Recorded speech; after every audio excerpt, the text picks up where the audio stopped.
명자 씨의 모든 행복과 불행은 그날 그 문에서 시작되었습니다. 언제나 꽉 잠겨있던 지하 창고의 문이 열려있던 날. 그 문을 열어본 게 이 모든 일의 시작이었습니다. 파출부 일을 하는 명자 씨는 얼마 전 새로운 일자리를 얻었습니다. 평창동에 위치한 고급 주택이었습니다. 이 일의 특성상 되게 잘 사는 고용인을 만나는 게 보통이지만 이번에는 뭔가 차원이 달랐습니다. 20대 후반의 젊은 남자 주인은 으리으리한 고급 주택에 혼자 살고 있었습니다. 특이한 점은 가족이 없다는 점이었습니다. 아직 젊은 나이이니 결혼을 안 한 건 그렇다 쳐도 부모님도 형제도 없어 보였습니다. 무슨 사연이 있는가 보다 했지만 상관없었습니다.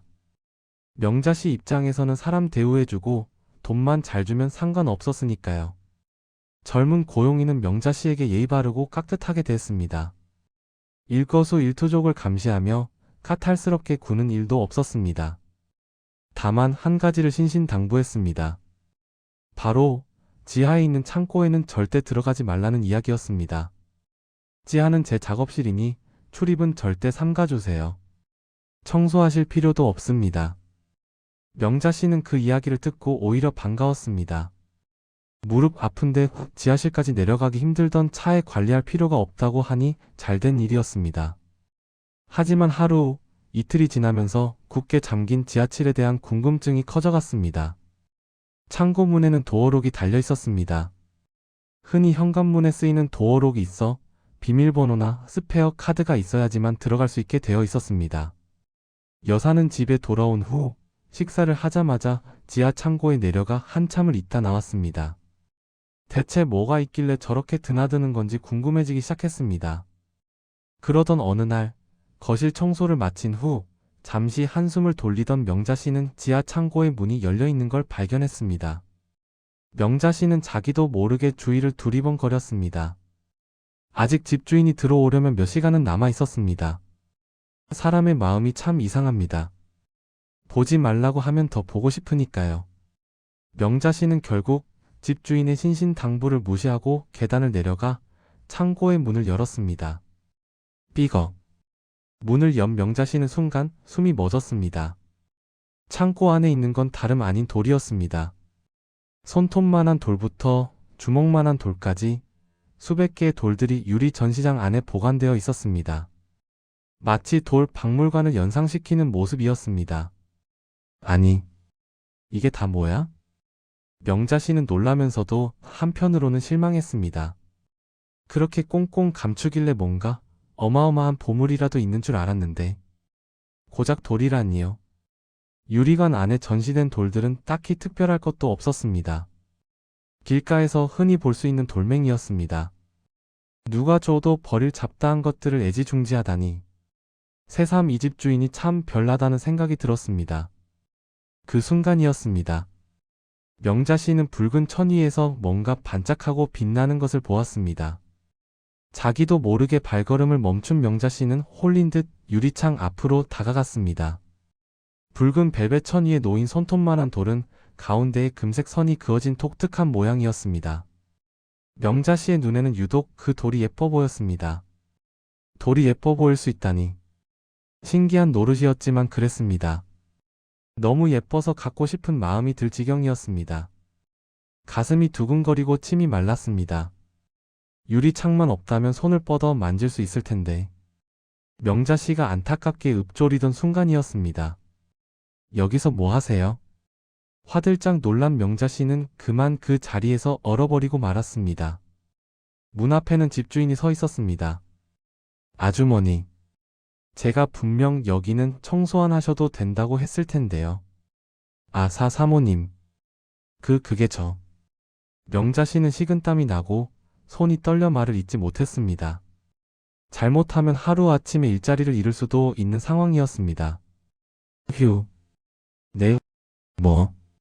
깜빡 잊고 문단속을 안 한 제 잘못이니까요. 집주인의 한결 누그러진 말투에 명자 씨는 안도의 한숨을 내쉬었습니다. 이왕 이렇게 된 거 차라리 제대로 말씀드릴게요. 네? 뭐? 뭘? 여기요. 여기 있는 것들이 대체 뭔지 궁금하지 않으셨어요? 네. 돌들이 참 많기는 많네요. 하하. 겉보기에는 그렇게 보이시겠죠. 그런데 여기 있는 돌들은 그냥 돌이 아니랍니다. 여기 있는 돌들은 특별한 수호석들이에요. 수호. 석이요?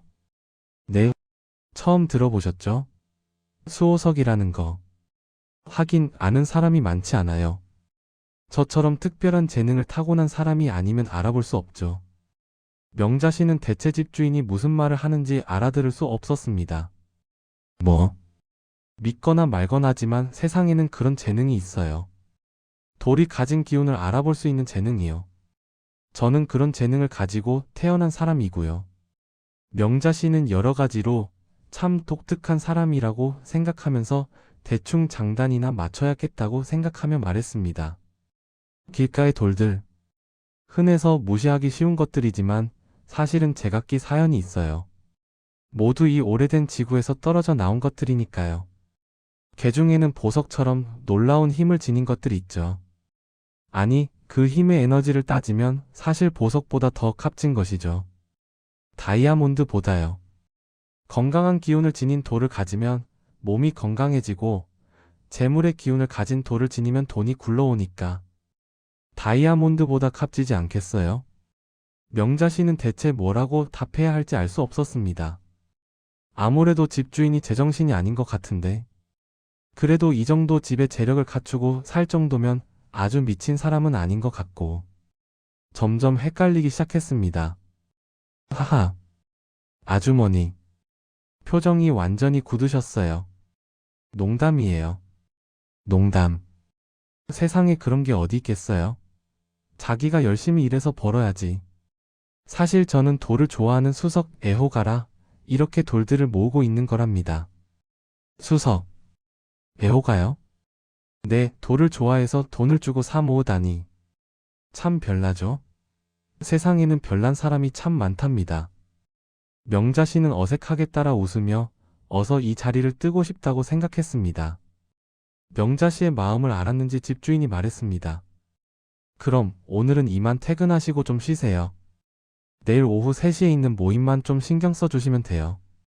중요한 손님들이라서요. 평소보다 2시간이나 더 빨리 퇴근한 명자씨는 기쁜 마음으로 집을 나왔습니다. 지하 창고의 돌에 독특한 집주인의 참 별난 집이다 생각하면서 발걸음을 옮겼습니다. 다음 날 집주인이 신신당부한 손님 초대를 준비하기 위해 명자씨는 아침부터 바쁘게 움직였습니다. 새벽 배송으로 재료들을 정성껏 손질해 상을 차렸습니다. 와, 진짜 맛있다. 이 집 아주머니 솜씨가 좋으시네. 부지런히 애쓴 보람이 있는지 손님들은 매우 만족해했습니다. 식사가 끝난 후에는 과일을 깎고 아침에 갓 볶은 원두를 정성껏 갈아 커피를 내렸습니다. 다과상까지 내간 후 한숨 돌린 명자씨는 자리를 피해 잠시 쉬려고 했습니다. 옆에 있는 방으로 가던 중 집주인의 목소리가 유독 호기심을 자극했습니다. 바로 어제 봤던 그 돌 이야기였습니다. 이거야 이거. 바로 이 돌이야. 와. 그동안 이야기로만 들었는데 아우라가 보통이 아니구만. 네, 맞습니다. 바로 이 돌 덕분에 오늘날에 제가 있는 것이지요. 참네. 이걸 진짜 누가 믿겠나. 무슨 부적도 아니고 보석도 아니고 한낱 돌에 그 영험한 기운이 들어있다니. 그러니 아무나 부자가 되는 게 아니지. 이 돌을 볼 수 있는 안목을 가진 사람이 드무니 말이야.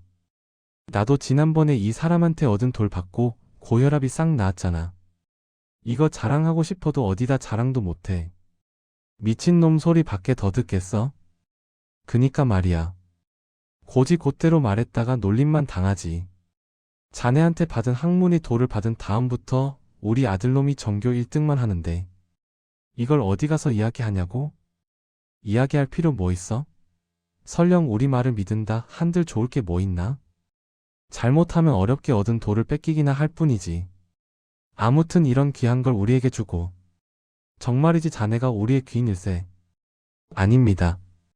평소 저의 사업에 많은 도움을 주시니 제가 드릴 수 있는 작은 선물을 드린 것 뿐이지요.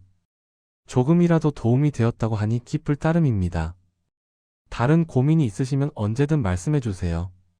그래. 고마워. 그런데 이 돌이 바로 재물의 돌이라고? 네, 맞습니다. 돌마다 제각기 가진 기운이 다른데 이건 바로 재물의 복을 지닌 재물의 돌입니다. 세상에 몇 개 없는 귀한 것이라 저도 얼마나 발품을 팔았는지 모릅니다.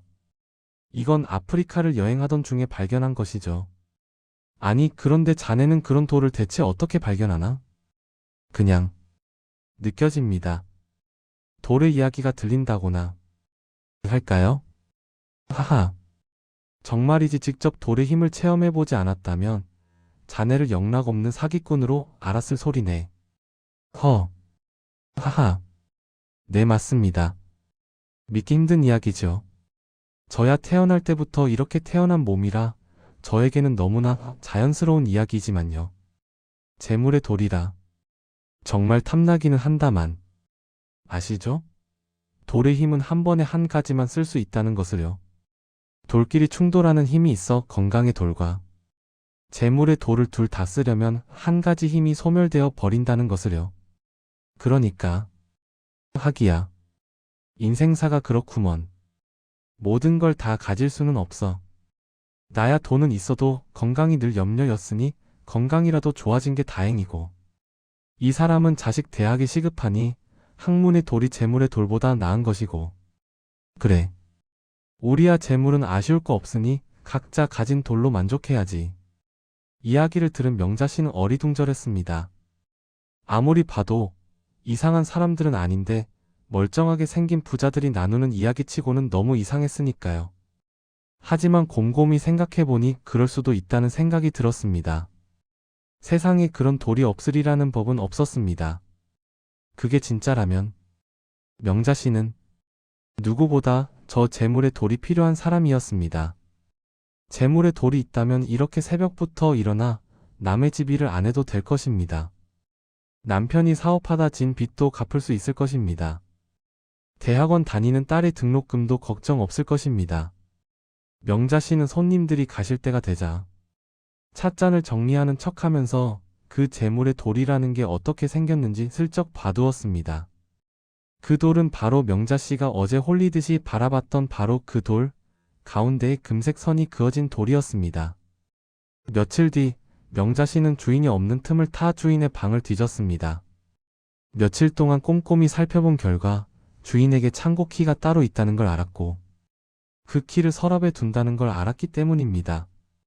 서랍을 뒤져 카드키를 찾은 명자씨는 지하로 내려가 창고 문을 열었습니다. 그 재물의 돌은 원래 자리에 있었습니다.